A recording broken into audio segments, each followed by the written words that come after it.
Coach, what should I do if the client ghosts me or refuses to pay? Well, yung trabaho ko ng trabaho tapos biglang di na nagre-reply si client. Kaya tapos na yung project ninyo pero ayaw niya namang magbayad. Masakit yan. Pero may magagawa ka para protektahan ang sarili mo. First, follow up professionally. Minsan di naman talaga scammer si client baka busy lang o may emergencies. Send a polite but firm message like, "Hello John, just following up on my pending payments for this project. Let me know if you need anything else from me. Looking forward for your response." Kung after multiple follow-ups wala pa rin, move on to the next step which is use contracts and payment protection moving forward. Kung wala kang contract, mahirap habulin ang client.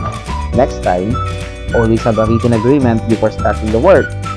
Pwedeng simple email confirmation or mas formal using HelloSign or DocuSign.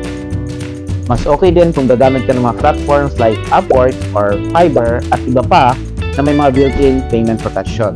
And third, learn the lesson and move on.